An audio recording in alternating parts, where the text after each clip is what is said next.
ನಮಸ್ತೆ ಕರುನಾಡು. ನಾನು ನಿಮ್ಮ ಪ್ರೀತಿಯ ಉಮಾಶಂಕರ್ ವಿ ಈಗಲೇ ಟಿವಿ ಯೂಟ್ಯೂಬರ್. ಇಂದು ಶ್ರೀ ಲಕ್ಷ್ಮೀ ನರಸಿಂಹಸ್ವಾಮಿ ದೇವಾಲಯದಲ್ಲಿ ಆನೇಕಲ್ನಲ್ಲಿರುವಂತಹ ಈ ಒಂದು ದೇವಾಲಯದಲ್ಲಿ ಭಾಳ ವಿಜೃಂಭಣೆಯಿಂದ 8ನೇ ವರ್ಷದ ವಾರ್ಷಿಕೋತ್ಸವವನ್ನು ಭಾಳ ಅದ್ಧೂರಿಯಾಗಿ ಸಾರ್ವಜನಿಕರು, ಭಕ್ತಾದಿಗಳು ಹಾಗೂ ಈ ವಾರ್ಡಿನ ಎಲ್ಲ ಸದಸ್ಯರು ಹಾಗೂ ನಾಗರಿಕರು ಸೇರಿ ಭಾಳ ಅಚ್ಚುಕಟ್ಟಾಗಿ ನಿಭಾಯಿಸಿದ್ದಾರೆ. ಬನ್ನಿ ಈ ಒಂದು ನೋಟವನ್ನು ನೋಡ್ಕೊಂಬರೋಣ ನನ್ನೆಲ್ಲ ವೀಕ್ಷಕರೇ.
ಮೊದಲಿಗೆ ಇವತ್ತಿನ ದಿವಸ ಕದಿರಿ ಪೌರ್ಣಿಮೆ ಹುಣ್ಣಿಮೆ ದಿವಸ 8ನೇ ವರ್ಷದ ವಾರ್ಷಿಕೋತ್ಸವ ಅಂಗವಾಗಿ ಎಲ್ಲರಿಗೂ ಶುಭಾಶಯಗಳು ತಿಳಿಸ್ತಾ ಇದ್ದೀವಿ.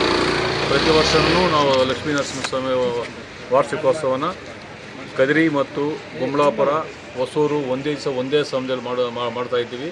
ಎಲ್ಲ ಭಕ್ತಾದಿಗಳ ಸಹಕಾರದಿಂದ ನಮ್ಮ ಮಾಜಿ ಕೇಂದ್ರ ಸಚಿವ ನಾರಾಯಣಸ್ವಾಮಿ ಅವರು, ಡಾಕ್ಟರ್ ಮೋಹನ್ ಅವರು, ಇಲ್ಲಿ ಪುರಸಭಾ ಸದಸ್ಯರಂಥ ಶ್ರೀನಿವಾಸ ಬಾಬು ಅವರು, ನಾಗೇಶ್ ಅವರು, ನಂಜಾರೆಡ್ಡಿ ಅವರು ಮತ್ತು ಇರ್ತಕ್ಕಂಥ ನಮಗೆಲ್ಲ ವಿನಾಯಕನ ಕಾರ್ಯಕರ್ತ ಬಂಧುಗಳು ಎಲ್ಲರ ಸಹಕಾರದಿಂದ ಇವತ್ತು ಕಾರ್ಯಕ್ರಮ ನಡೆಸ್ಕೊಂಡು ಬರ್ತಾಯಿದ್ವಿ. ಪ್ರತಿ ವರ್ಷ ನಿರಂತರವಾಗಿ ಇಲ್ಲಿ ಬಂದು ಸುಮಾರು 3-4 ಸಾವಿರ ಜನ ಒಂದು ದೇವರ ಪ್ರಸಾದ ತೆಗೆದುಕೊಂಡು ಸಂತೋಷ ಹೋಗ್ತಾ ಇದ್ದಾರೆ.